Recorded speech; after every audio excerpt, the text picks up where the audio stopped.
Selamat pagi pemirsa. Meski dipertanyakan keberadaan tim penyelesaian non-yudisial pelanggaran hak asasi manusia yang berat masa lalu atau PPHAM terus berlanjut. Dibentuk melalui keputusan Presiden nomor 17 tahun 2022 tentang pembentukan PPHAM, tim itu memiliki dua susunan, yakni tim pengarah dan tim pelaksana. Sederet nama besar menjadikan tim pelaksana PPHAM ini seperti Dream Team. Namun layaknya di pertandingan, tim bintang sekalipun akan miskin gol kalau tidak dimainkan dengan tepat. Pemirsa, nilai editorial Media Indonesia di hari ini Kamis 22 September 2022 dengan tema Macan Ompong Penuntasan Kasus HAM Berat bersama saya Leonard Samosir. Dan editorial Media Indonesia ini juga dapat Anda simak melalui MG Radio Network di frekuensi 94,7 FM di kawasan Jakarta dan sekitarnya. Para pendengar Anda semua bisa ikut menyatakan pendapat Anda dengan menelepon nomor telepon 021 583 9900. Dan pemirsa, pagi ini telah hadir bersama saya di Studio Metro TV, anggota Dewan Redaksi Media Group, Ade Alawi. Kang Ade, selamat pagi. Ya, pagi, Leo. Sehat-sehat, Kang? Alhamdulillah sehat. Hak asasi manusianya tidak ada yang terlanggar? Tidak ada. Tidak ada. Kita akan bicara soal bagaimana kasus HAM berat masa lalu bisa dituntaskan, ya apa tidak. Tapi sebelumnya Kang Ade dan pemirsa, kita lihat dulu ada beberapa berita yang diperhatikan Media Indonesia. Yang pertama, ini headline Media Indonesia untuk hari ini. Anda bisa lihat di harian Anda. Di sini maksudnya adalah Lukas NMB, Gubernur Papua, bisa dijerat pasal TPPU, tindak pidana pencucian uang. Ini kan bukan sesuatu yang mudah untuk dibuktikan ya TPPU ya. Ini tapi kenapa bisa dikatakan seperti ini, Kang Ade? Ya, kita melihat bahwa ini berdasarkan penjelasan dari KPK, banyak kasus yang menjerat Gubernur Papua, Lukas NMB. Banyak sekali yang awalnya adalah gratifikasi sebesar 1M, tapi kemudian berkembang berdasarkan laporan dari PPATK.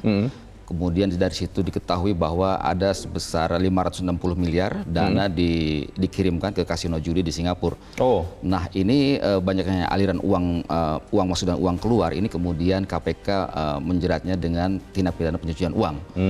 Nah, namun upaya untuk menegakkan hukum terhadap Lukas NMB ini tampaknya mengalami kendala yang luar biasa. Karena banyak yang membela gitu ya? Betul, karena Lukas NMB di Jayapura di sana dibarikade atau dilindungi oleh ribuan masyarakat yang mengawalnya agar tidak disentuh oleh Komisi Pemberantasan Korupsi.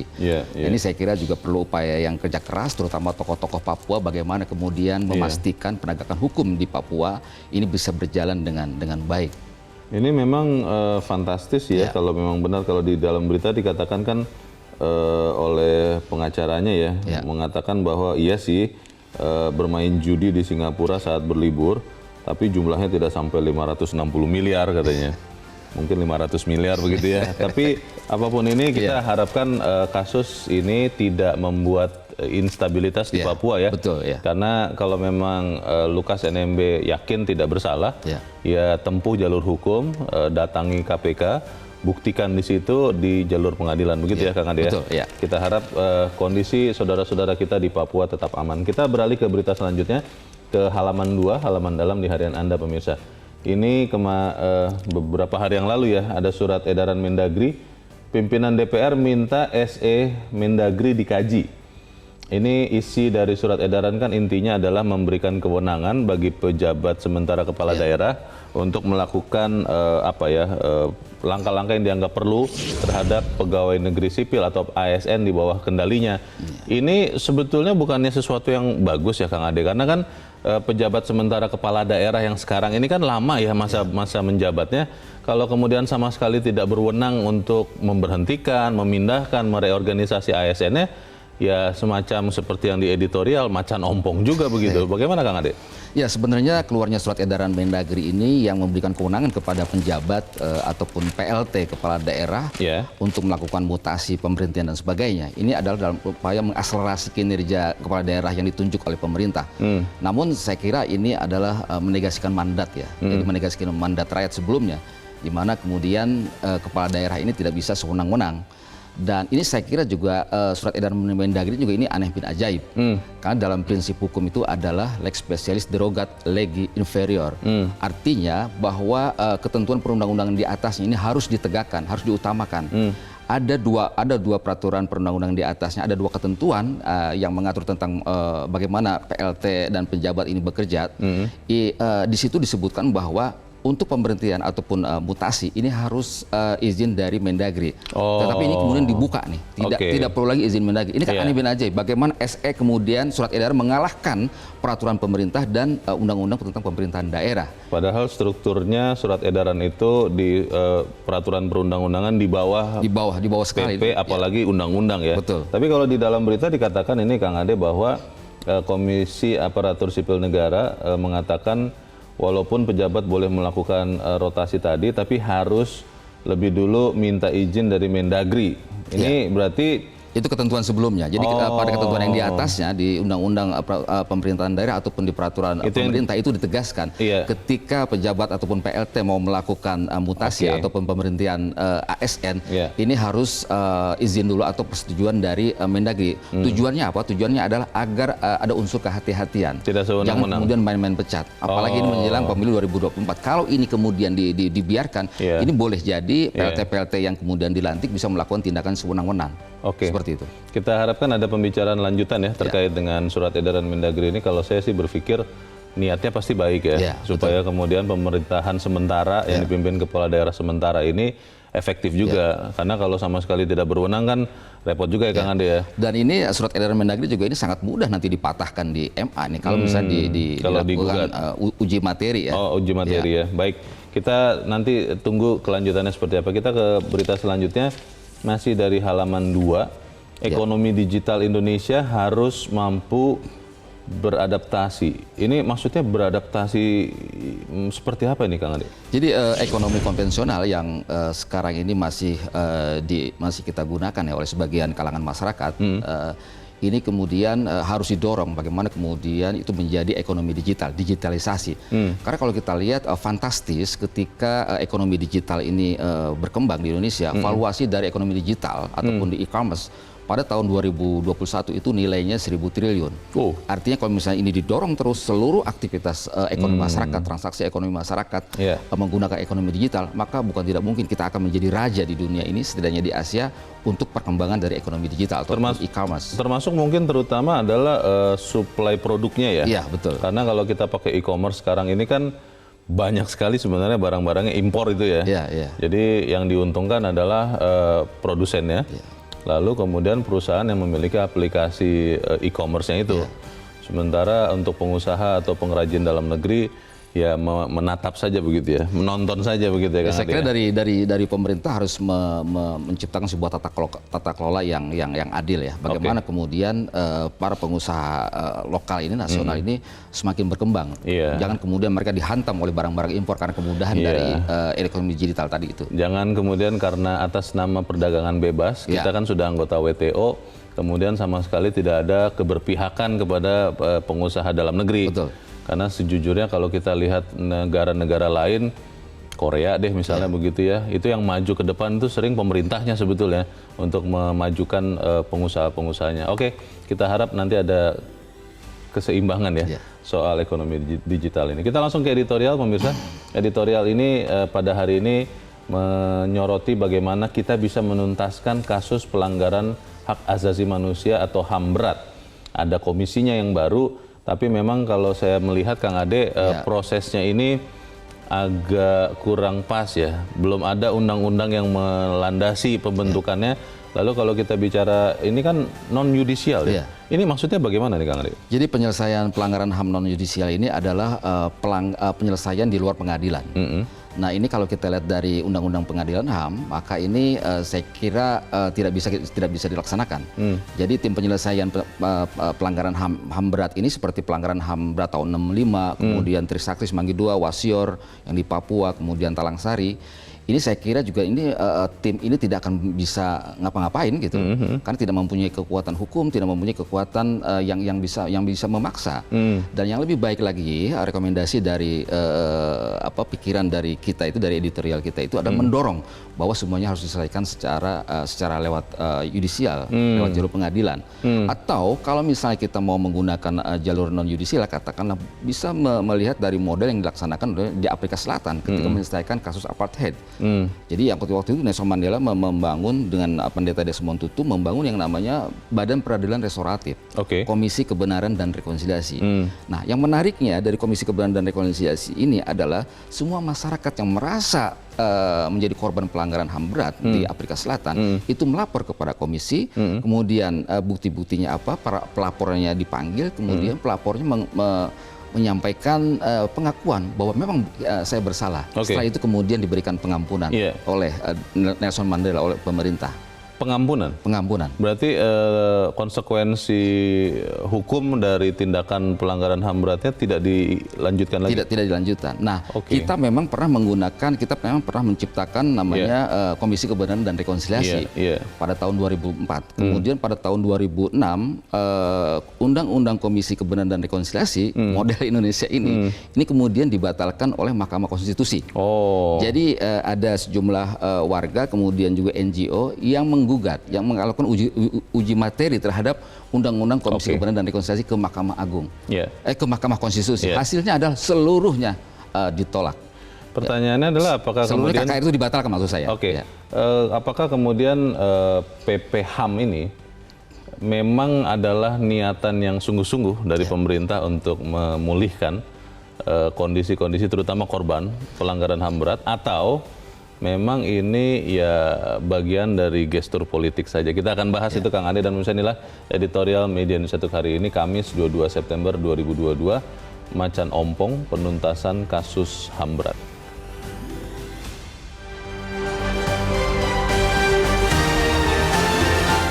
Macan Ompong, penuntasan kasus HAM berat.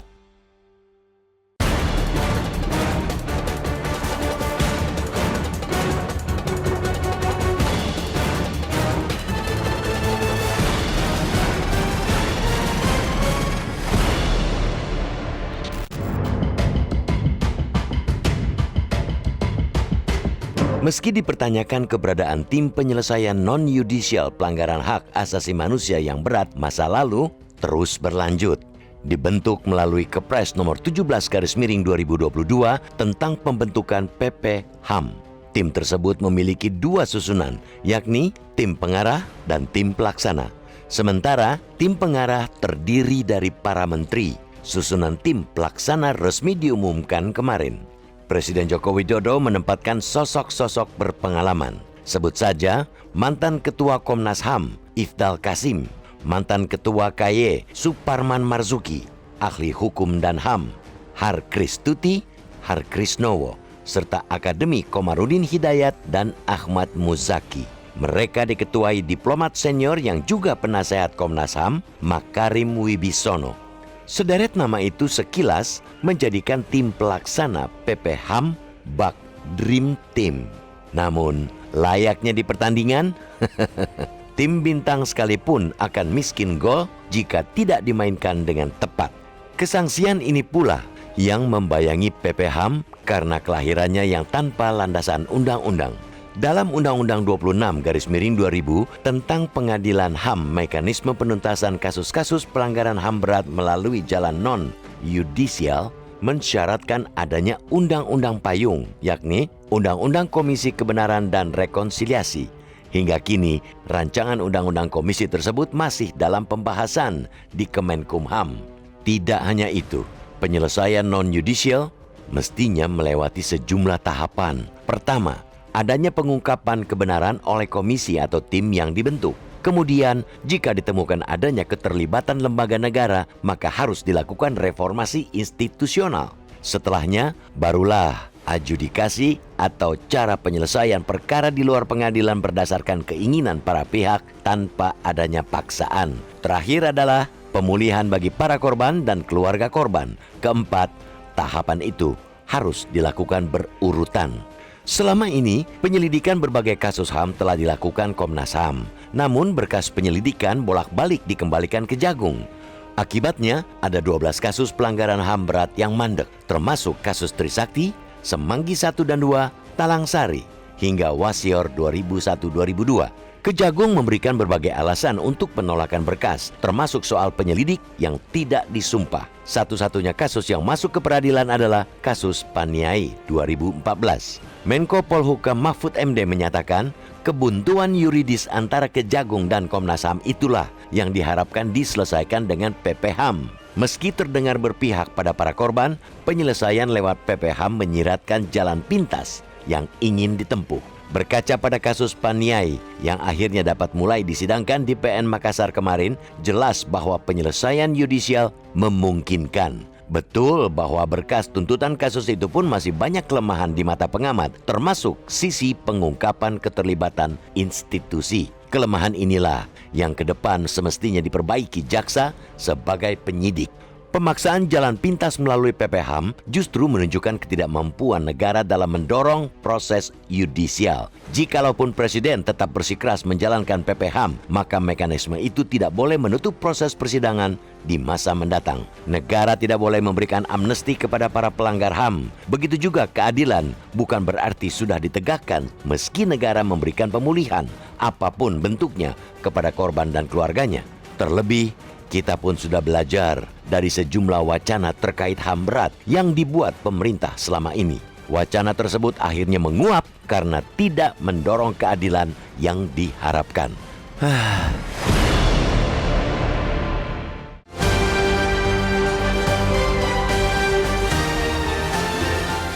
Di bagian berikut Anda bisa ikut menyatakan pendapat Anda terkait dengan editorial pagi ini. Pemirsa, untuk saat ini tetaplah bersama kami.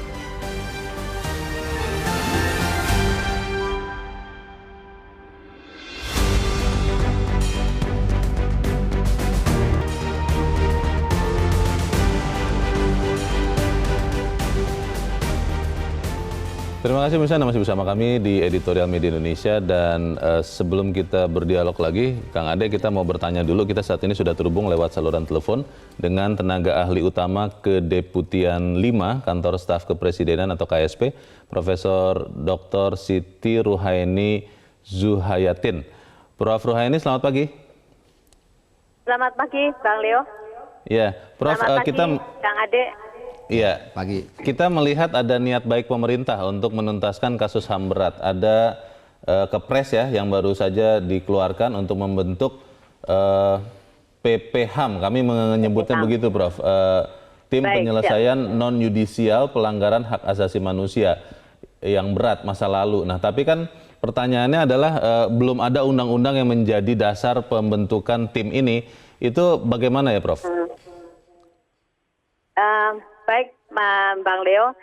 Ya. Pertama, tentu ini satu hal yang sangat baik ya, bahwa akhirnya PP tentang PP HAM ini dikeluarkan untuk publik.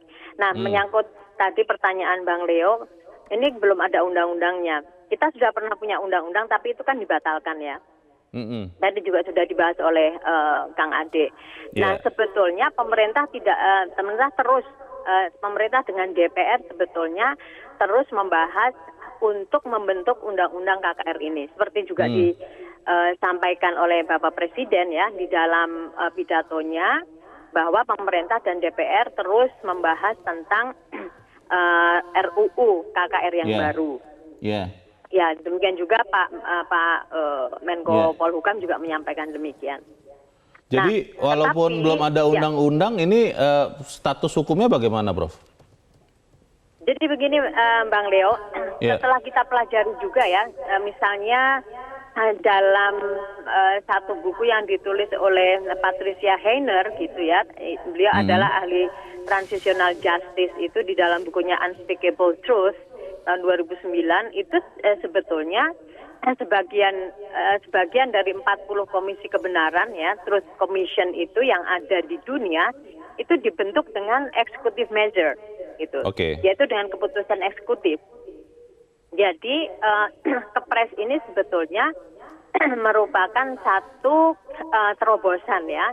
Di saat kita sedang membahas undang-undang KKR, maka ada executive measure gitu dari keputusan presiden untuk segera melakukan penanganan kasus HAM berat ya. Baik. Nah, kepres ini dimaksudkan agar selama pemerintahan Bapak Presiden Joko Widodo ini dapat dimulai proses itu gitu. Karena bagaimanapun ini kan ada sekitar 13 ya, ada 13 pelanggaran HAM berat ya, ada yang masa lalu tapi juga ada yang setelah tahun 2000.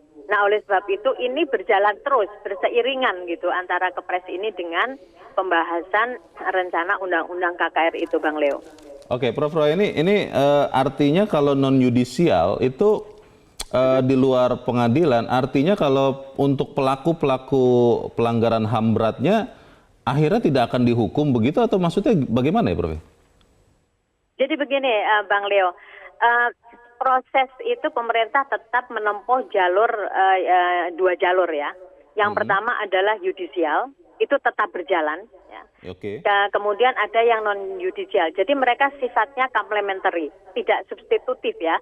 Bukan berarti kemudian penyelesaian HAM non yudisial ini menggantikan yang yudisial, tidak. Jadi ini paralel. Nah, oleh sebab itu saat ini sedang digelar pengadilan HAM ya, pengadilan HAM berat yang berat di kasus Paniai yang ada di Makassar. Nah, itu adalah proses yudisial. Nah, di samping juga proses yudisial yang terus berjalan, ini juga dilakukan satu langkah non yudisial yang lebih memperhatikan kepentingan korban. Jadi posisinya seperti itu. Sehingga ini paralel, tidak substitutif gitu. Nah, ini memang perlu disampaikan kepada publik. Tidak menegasikan konsekuensi hukum dari para pelanggar begitu ya, Prof ya? Tidak. Terus pemerintah terus mendorong ya, karena memang penyelidikan itu ada di Komnas, penyidikan ada di Kejaksaan Agung, maka Presiden terus mendorong itu dan itu tidak akan pernah dihentikan. Prof. Roy, ini kan kita lihat kasus-kasus pelanggaran HAM berat ini susah sekali untuk dituntaskan lewat peradilan. Apa pemikiran pemerintah yang membuat berpikir bahwa kalau penyelesaiannya non-yudisial dengan pembentukan tim PPHAM ini, itu bisa mempercepat atau bisa menyelesaikan kasus pelanggaran HAM berat yang lewat pengadilan saja tidak tuntas juga? Bagaimana ini, apa manfaatnya tim PPHAM ini nih, Prof? Jadi begini, untuk yang yudisial itu adalah satu kewajiban ya, satu kewajiban undang-undang bahwa itu harus diselesaikan.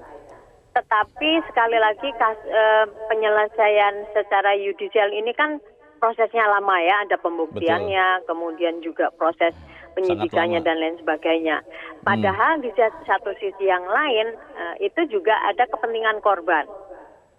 Jadi kepentingan korban untuk mendapatkan reparasi, kepentingan korban untuk mendapatkan rehabilitasi, kemudian juga hal-hal yang mendesak itu diperlukan juga untuk menghadirkan negara melindungi para korban ini ketika proses yudisial itu berlangsung, Bang Leo. Jadi lebih untuk keberpihakan kepada korban pelanggaran HAM berat ini ya, Prof ya? Betul. Ya. Jadi kalau terakhir, kalau kami mengatakan ini bisa jadi macan ompong, macannya punya gigi atau tidak nih, Prof Rohaini? Saya kira kita harus optimis ya, karena pemerintah juga tidak menutup penyelesaian yudisial, tetap itu standing. Kemudian di sisi yang lain pemerintah mencoba sangat keras untuk menghadirkan negara di dalam melindungi ya segenap warga negara, terutama juga para korban dan keluarga korban melalui pendekatan non yudisial. Jadi memang fokusnya berbeda tetapi berjalan secara paralel, Bang Leo. Jadi kita punya optimisme itu ya. Kita dorong tim ini kemudian dapat bekerja meskipun ini menggunakan executive measure, kita semuanya dari masyarakat sipil mendorong agar ini terus memenuhi prinsip-prinsip yang secara internasional diakui. Demikian, Bang Leo. Kami menghargai niat baik dari pemerintah dan kita berharap gigi macannya makin tajam ya, taringnya ya, tidak ompong. Kalau misalnya ompong, mudah-mudahan bisa ganti giginya. Prof Siti Rohaini Zuhayatin, terima kasih sudah mencerahkan kami pagi ini. Selamat pagi, Profesor. Caranya Kang Ade kan dikatakan tidak menghilangkan, tidak menafikan peradilan untuk pelanggar kasus HAM berat ini. Tapi pertanyaannya, yang tadi saya tanyakan juga, lewat yudisial saja tidak beres-beres. Apa pemikirannya kemudian non-yudisial ini bisa mempercepat penanganan pelanggaran HAM berat ini? Saya kira non-yudisial pada akhirnya juga akan terantuk-antuk ya, akan menghadapi banyak masalah, terutama kalau kita lihat dari bingkai negara kesatuan kita adalah Rechtsstaat ya, sesuai dengan Undang-Undang Dasar 45 itu digariskan. Negara hukum. Keberpihakan negara kepada korban pelanggaran HAM ini bukan semata-mata kompensasi, bukan semata-mata harta benda. Misalnya kita lihat bahwa bagaimana pelanggaran HAM berat, kasus Munir misalnya, itu yang diinginkan oleh Ibu Suciwati, itu bukan beliau menginginkan kompensasi, materi, tidak, bukan. Tapi adalah keadilan, harus dikejar itu pelakunya. Bagaimana kemudian temuan dari Komnas HAM itu tidak dilaksanakan oleh pemerintah, dan ini oleh Badan Peradilan seperti itu. Nah kemudian juga ini saya kira juga Presiden Jokowi harus menunjukkan komitmennya di awal. Ketika beliau memerintah dari periode pertama sampai kedua, itu selalu dikemukakan dalam visi misi bahwa pelanggaran HAM berat akan diselesaikan. Saya kira janji Pak Jokowi ini harus segera diselesaikan. Nah, jadi kita melihat bahwa keberpihakan yang utama itu bukan pada bagaimana kemudian negara membayar kompensasi. Harus jelas dulu masalahnya. Harus jelas dulu pelanggaran HAM seperti apa, pelakunya seperti apa. Itu yang terjadi di Afrika Selatan. Clear semuanya. Kalau ada tim penyelesaian PPHAM ini, apa yang kemudian dipikirkan pemerintah bisa diberikan oleh tim ini yang tidak bisa dicapai lewat penyelesaian yudisial pelanggaran HAM berat ini? Agak susah ya, bagaimana kemudian kita melakukan upaya pencarian kebenaran ya lewat tim ini. Kebenaran itu hanya bisa disampaikan di pengadilan. Bagaimana tim ini bekerja? Artinya secara tupoksi juga kemudian payung hukum juga ini sangat lemah sekali. Payung hukumnya adalah Kepres. Sementara di atasnya kalau kita lihat dari bagaimana Undang-Undang Dasar 45 kita menjaga HAM gitu. Kemudian juga di Undang-Undang Peradilan HAM juga itu jelas sekali bahwa yudisial ini adalah hal yang utama. Meskipun memang di peradilan HAM ini kemudian disampaikan di Undang-Undang Peradilan HAM disampaikan bahwa kasus-kasus yang terjadi di bawah tahun 2000 itu bisa diselesaikan lewat Komisi Kebenaran dan Rekonsiliasi atau Truth Commission. Nah, sekarang ini sedang digodok di DPR dengan pemerintah RUU rancangan Undang-Undang Komisi Kebenaran dan Rekonsiliasi. Mudah-mudahan RUU Kebenaran dan Rekonsiliasi ini tidak mengulang Undang-Undang Komisi Kebenaran yang sebelumnya yang dibatalkan oleh MK. Jadi mesti ada sebuah formula bagaimana Undang-Undang KKR ini kemudian nanti tidak dibatalkan lagi. Ini dengan adanya tim PPHAM ini, apakah harapannya kemudian berdamai dengan kemudian memaafkan kejahatan itu tanpa perlu ada yang mengaku bersalah, atau seperti apa sebetulnya ini, Kang? Tampaknya ini adalah jalur non yudisial pada akhirnya sih akan seperti itu kalau kita lihat ya. Bagaimana kemudian tidak ada sebuah katakanlah penegasan siapa yang bersalah. Tidak ada tanggung jawab yang harus diemban begitu dari para pelaku. Tidak ada tanggung jawab yang harus diemban. Ya udahlah damai-damai. Sepertinya seperti itu ya. Nah, ini saya kira melakukan simplifikasi ya tim ini. Sebenarnya kalau kita dari amanat undang-undang itu jelas sekali bagaimana kemudian peradilan ini adalah menjadi solusi seperti itu. Tetapi kemudian memang di Undang-Undang Peradilan HAM ada juga non yudisial ya, seperti dengan lewat Komisi Kebenaran dan Rekonsiliasi. Cuma lagi-lagi jangan mengulang Komisi Kebenaran yang sebelumnya seperti itu. Kalau kita sudah melihat ini kan, kalau saya berprasangka baik ya, tentunya pemerintah juga ingin menuntaskan pelanggaran kasus HAM berat ini. Kalau kemudian dengan proses kelahirannya yang landasan hukumnya masih belum terlalu kuat, tadi Kang Ade katakan, tapi kita lihat ada nama-nama besar di dalam tim PPHAM ini, apa kira-kira yang mereka bisa lakukan di tengah masih kontroversialnya kelahiran tim ini, Kang Ade? Kita percaya di dalam tim penyelesaian pelanggaran HAM berat ini nama-nama yang luar biasa, nama-nama yang cemerlang gitu, dream team ya. Itu luar biasa memang namanya.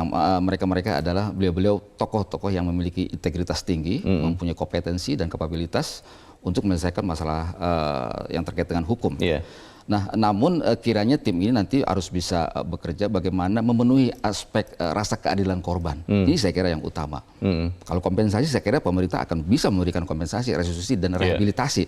Tetapi yang penting keadilan itu yang mahal, saya kira. Pertanyaannya, bagaimana bisa mencapai keadilan kalau yang melakukan tidak mengakui, tidak menanggung konsekuensi, apalagi minta maaf? Kan akhirnya jadi jangan-jangan benar-benar macan, mungkin bukan macan, jangan-jangan ompong ini bukan macan, tetapi sesuatu yang lebih lemah lagi. Tapi kita akan bahas di bagian berikut. Kang Ade dan Musa tetap bersama kami. Editorial Media Indonesia segera kembali.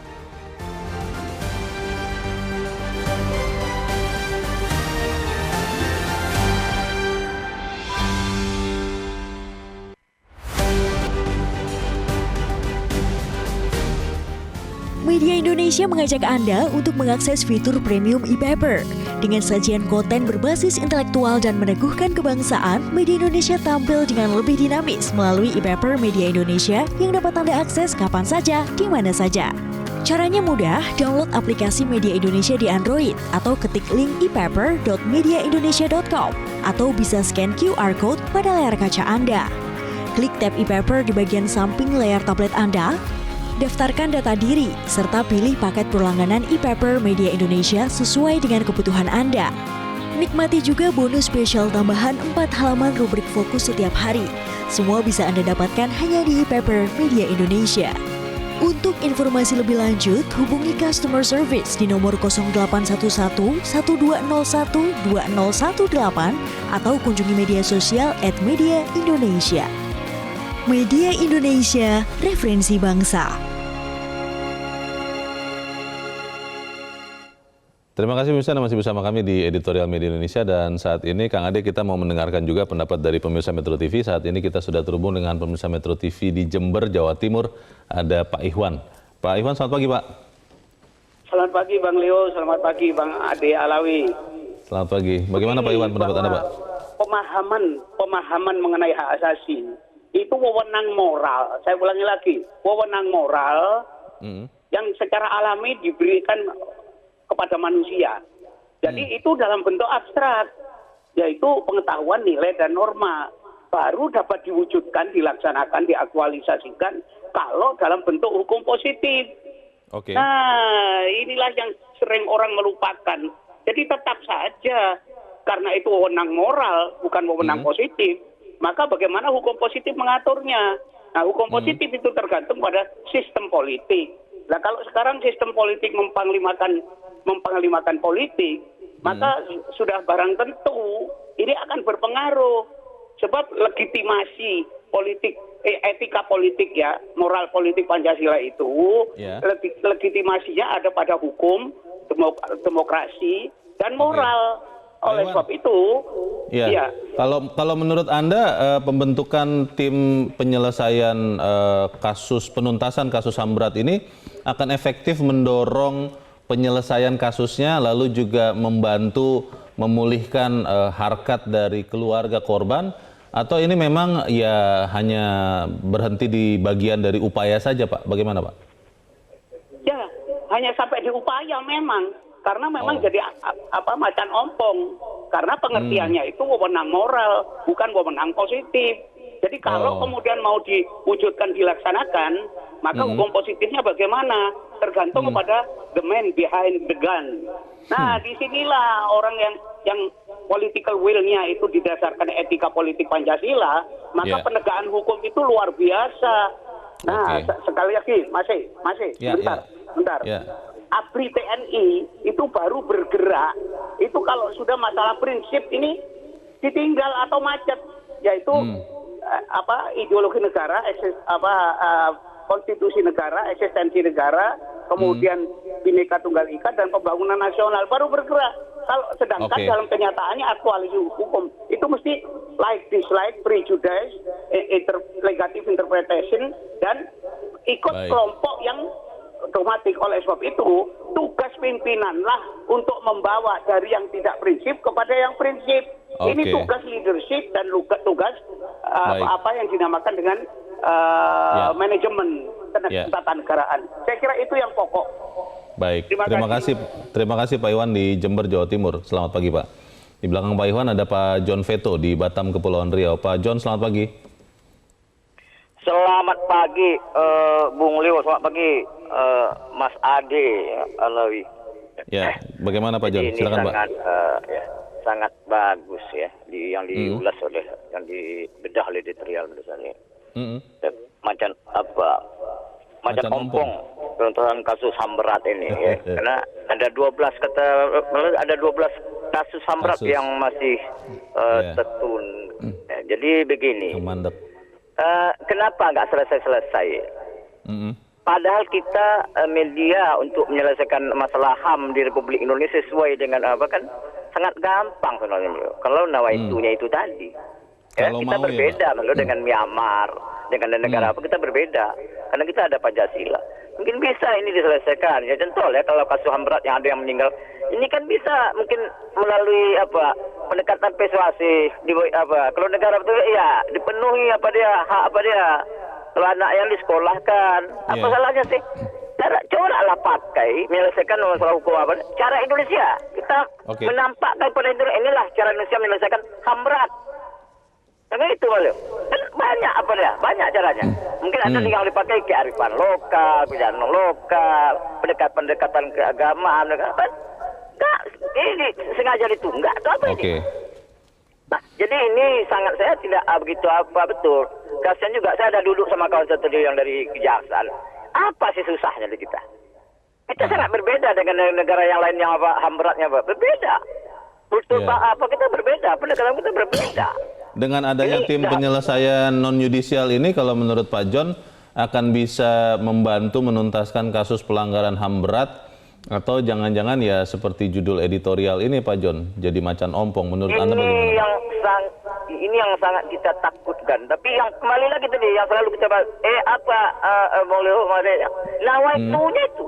Kembali kita kepada kita asli kita Indonesia. Niatnya itu, kalau sebenarnya apa ini kan sebentar aja sebenarnya masalahnya nih. Itu aja niatnya itu aja. Kalau enggak ya jadi macam ompong lah. Saya memohon kepada Bapak Jokowi, ditekan dia ingat Pak Jokowi 2024 bukan Bapak Jokowi lagi. Mudah-mudahan kalau ini selesai di tangan Pak Jokowi akan tercatat di sejarah Republik Indonesia menyelesaikan kasus HAM berat. Itu aja. Baik. Terima kasih Pak John Veto di Batam, Kepulauan Riau untuk pendapat Anda. Selamat pagi Pak. Apa benar bisa begitu Kang Ade seperti yang dikatakan Pak John? Ini jadi warisan seorang Joko Widodo di 2024. Kalau ternyata salah satunya dengan pembentukan tim PPHAM ini, kasus-kasus pelanggaran HAM berat itu akhirnya ada yang benar-benar diselesaikan.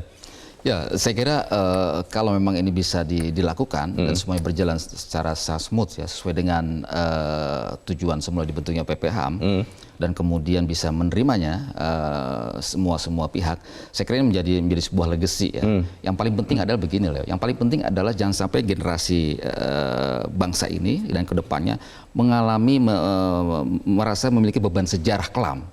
Jadi pelanggaran HAM berat ini adalah sejarah kelam yang harus diselesaikan. Kalau tidak ini akan membayangi generasi-generasi selanjutnya. Tapi yang paling penting ada prinsip-prinsip negara hukum. Kita adalah negara hukum. Bagaimana equal before the law. Bagaimana kemudian law enforcement ini harus betul-betul ditegakkan. Yang paling penting itu. Nah, kita berharap bahwa Undang-Undang Komisi Kebenaran dan Rekonsiliasi yang sekarang digodok di DPR ini bisa menyelesaikan kasus pelanggaran HAM berat masa lalu. Ini harus selesai. Nah, oleh karena itu, maka kalau kita lihat dari Undang-Undang Komisi Kebenaran sebelumnya di mana itu dibatalkan, salah satu poin yang saya kira juga mengusik dan mencederai rasa keadilan publik, terutama korban, adalah bahwa adanya ketetapan dari DPR bahwa para pelaku pelanggaran berat para pelaku pelanggaran HAM berat ini kemudian diberikan rekomendasi kepada pemerintah. Pemerintah kemudian memberikan amnesti. Nah, ini kan aneh, sehingga kemudian Mahkamah Konstitusi membatalkan seluruhnya Undang-Undang Komisi Kebenaran dan Rekonsiliasi. Jadi sekali lagi, kalau penyelesaiannya adalah non yudisial dengan Komisi Kebenaran dan Rekonsiliasi, ini harus mengacu kepada putusan MK sebelumnya. Karena kalau tidak, kalau sama saja, kalau copy paste misalnya, itu pasti nanti akan diajukan ke MK dan kemudian akan batal. Tadi Pak Iwan itu menyoroti soal nawaitu ya. niatan dari pemerintah, apakah memang benar-benar mau menyelesaikan kasus HAM apa tidak. Oh, Pak John tadi juga menyoroti nama itu maksud saya. Dan itu kan menjadi tanda tanya kita juga. Kalau menurut Pak John sih ini sebenarnya mudah untuk menyelesaikannya. Tapi kalau sekian puluh tahun tidak tuntas juga, akhirnya kan memang kita jadi bertanya-tanya, punya niat baik tidak pemerintah menyelesaikan kasus ini. Tapi kita harus jeda dahulu, Kang Ade, dan bisa tetap bersama kami, Editorial Media Indonesia segera kembali.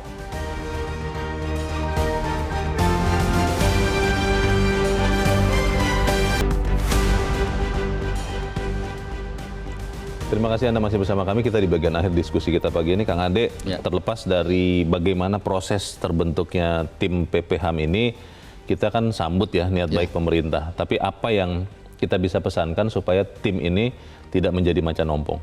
Ya mudah-mudahan ini kan orang-orang yang tergabung dalam tim ini kan orang-orang yang luar biasa ya, orang yang punya integritas dan kompetensi ya.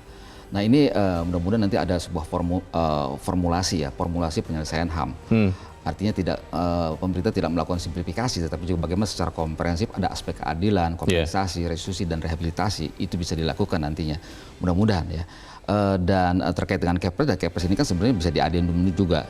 Atau kalau misalnya tim ini mau mengakselerasi Undang-Undang Komisi Kebenaran dan Rekonsiliasi yang sekarang ada di DPR, ini saya kira juga bisa saja bekerja. Tapi yang paling penting adalah pemerintah tidak boleh diam diri. Ini ada tanggung jawab negara, bagaimana persoalan HAM berat ini harus diselesaikan. Ya kita harus positive thinking apa yang dilakukan oleh pemerintah dengan pembentukan tim ini. Kalau kita lihat orang-orangnya, saya yakin ini bisa kita selesaikan dengan baik. Bagaimana dengan upaya penuntasan yudisial lewat peradilan untuk pelanggaran HAM ini tadi? Prof. Royani mengatakan itu berjalan beriringan. Tapi bukankah kemudian bisa jadi jangan-jangan kan sudah ada tim PPHAM ini, ya sudah mereka saja yang menuntaskan kasus HAM. Itu bisa terjadi seperti itu tidak? Ya saya kira jangan sampai terjadi seperti itu ya. Karena kalau misalnya sudah jelas apa yang direkomendasikan oleh Komnas HAM seperti kasus Paniai yang di Papua kemudian sekarang sedang diproses di Makassar, itu kan bisa berjalan. Nah saya kira pemerintah harus betul-betul memperhatikan beberapa rekomendasi Komnas HAM yang saya kira juga secara hukum sudah terpenuhi semuanya. Tinggal bagaimana kemudian pemerintah dalam hal ini misalnya Kejaksaan Agung ini memproses, menerima berkas. Ini kan bolak-balik berkas nih. Sampai ada berkas yang hilang gitu loh. Nah ini kan luar biasa. Jadi pemerintah harus betul-betul menunjukkan political will-nya. Seluruh rekomendasi Komnas HAM ini harus diproses di Kejaksaan. Itu harus clear di situ. Tetapi di samping itu pula upaya-upaya non-judicial juga bisa bekerja dengan baik. Tapi lagi-lagi keadilan korban ini yang utama. Keadilan korban utama, lalu peradilan yudisial itu tidak boleh diabaikan begitu ya. Baik, kita harap supaya kemudian tim penuntasan kasus HAM berat ini tidak menjadi macan ompong ya Kang Ade. Dan apa yang kita sampaikan ini untuk memberikan semangat supaya gigi mereka menjadi tajam juga. Kang Ade Aloy, terima kasih sudah di tempat ini. Selamat pagi Kang. Pagi. Pemirsa, negara tidak boleh memberikan amnesti bagi pelanggar HAM. Begitu juga keadilan bukan berarti sudah ditegakkan meski negara memberikan pemulihan apapun bentuknya kepada korban dan keluarganya. Terlebih kita pun sudah belajar dari sejumlah wacana terkait HAM berat yang dibuat pemerintah selama ini. Wacana itu akhirnya menguap karena tidak mendorong keadilan yang diharapkan. Saya Lona Samosir berterima kasih Anda sudah menyimak Editorial Media Indonesia untuk pagi ini. Tetap jaga kesehatan Anda. Selamat pagi, sampai jumpa.